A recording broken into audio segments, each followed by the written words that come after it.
Hey NSG 420 students. I know there isn't a formal lecture on HIV for you, so we've built this explainer to be your go-to study guide for the exam. We're going to break down absolutely everything you need to know. So let's start with the scale of this. 1.2 million. That's how many people in the US are living with HIV right now. And that number right there shows you why your role as a future nurse is just so critical. All right, here's our game plan for this study session. We'll start with the virus itself, then see how it operates inside the body. We'll trace its progression, cover diagnosis and treatment, and wrap it all up with your essential role as a nurse. Let's do this. Okay, let's dive right into our first section and get to know the virus itself, the human immunodeficiency virus. So this is it. This is our culprit. HIV is an RNA virus, and its whole mission is to cause immunosuppression, which makes people incredibly vulnerable to other infections. But what makes it so tricky, so unique, is the really clever way it replicates. And it all comes down to the parts you see here, especially its viral RNA and this little enzyme called reverse transcriptase. Now, let's talk about this term retrovirus. For your exam, this is a must-know. It's called a retrovirus because it literally works backward. It takes its own RNA and uses it as a blueprint to make DNA. This is the complete opposite of how our cells normally function, and it's the secret to how HIV pulls off its hijack of our cellular machinery. So, now let's go inside the body and see exactly how this retrovirus pulls off its cellular hijack.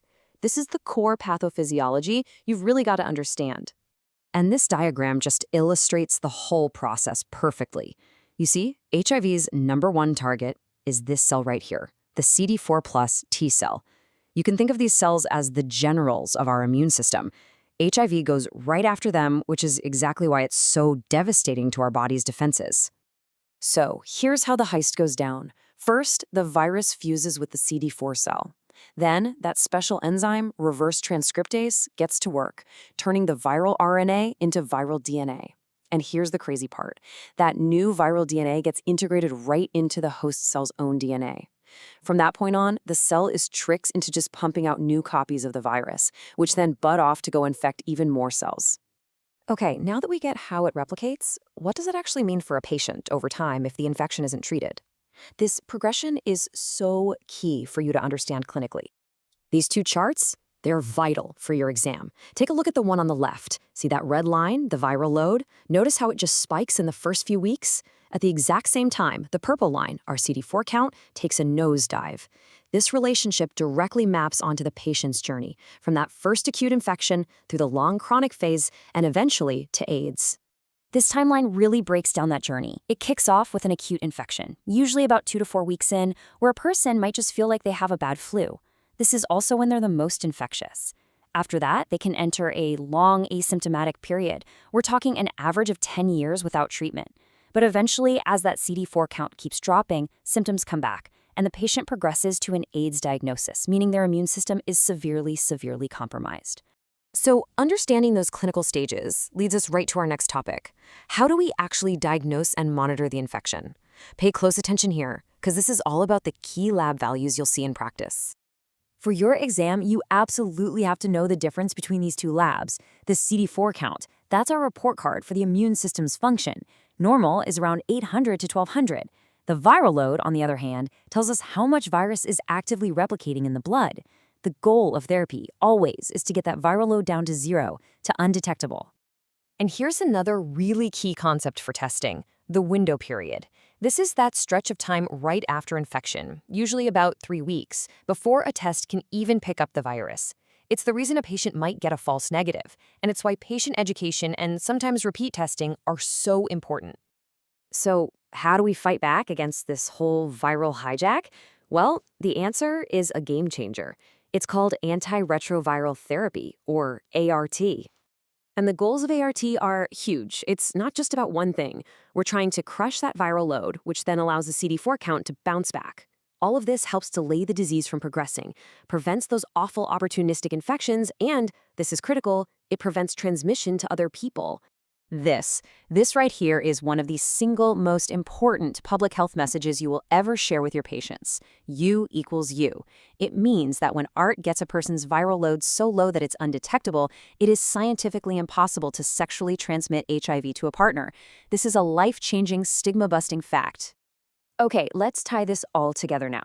Let's talk about your specific role as nurses, both in preventing new infections and in providing amazing care for people who are living with HIV.